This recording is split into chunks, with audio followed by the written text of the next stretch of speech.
Merci beaucoup, Gontran, d'avoir été notre invité pour ce web café où nous recevions aujourd'hui eh bien, l'ingénieur digital de l'année 2020. C'est un titre qui est décerné par l'usine Nouvelle et que tu as obtenu cette année. Tu as 27 ans, tu représentes quelque part la relève. Alors, qui es-tu exactement et que fais-tu aujourd'hui? Donc, je m'appelle Gontran Pic, donc je suis responsable I 4.0, donc en d'autres termes de la transformation numérique du site de Bosch-Mondeville qui se situe dans le Calvados.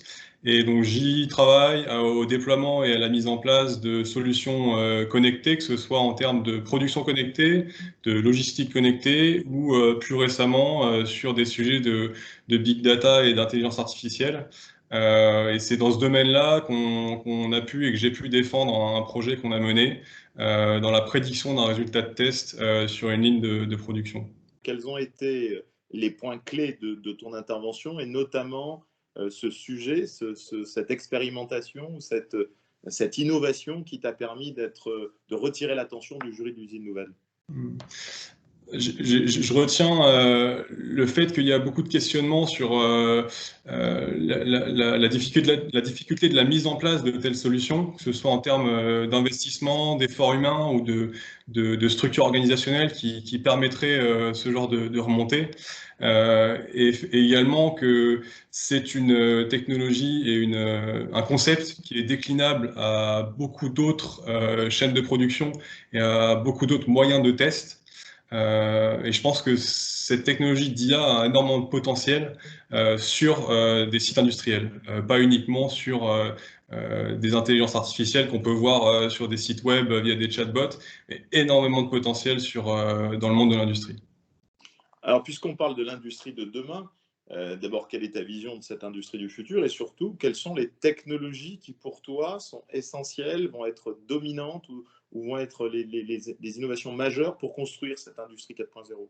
L'industrie du futur doit s'inscrire dans un paradigme qui est nouveau, où les silos doivent être cassés, car la transformation numérique et l'industrie du futur, ces domaines doivent être transversaux. On a besoin de développer des solutions qui sont génériques, qui sont utilisables facilement par tout le monde.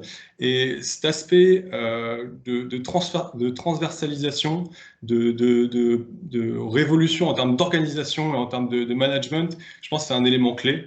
À la fois au niveau exécutif, au niveau management, mais aller chercher les informations sur le terrain et pas considérer qu'on a les idées toutes conçues. C'est également essentiel. Data is the new oil.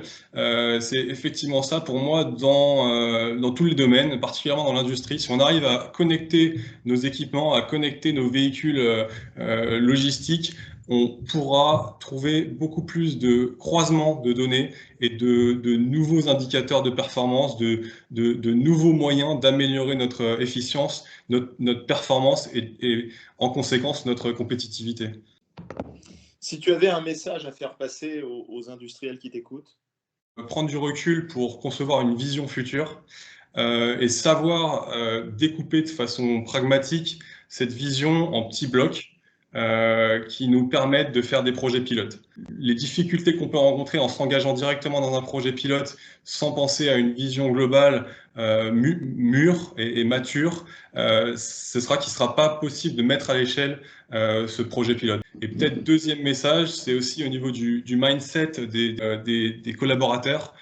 Savoir les former, savoir les accompagner dans cette transformation numérique, c'est également essentiel pour éviter le refus d'utilisation des nouvelles technologies. Et c'est le travail de tous les jours d'une personne comme moi qui mène la transformation numérique d'un site de production. Écoute, en tout cas, merci beaucoup. On a été bluffé par la pertinence de tes propos et par à la fois ce jeune âge hein, et en même temps cette densité dans ta réflexion. Bravo.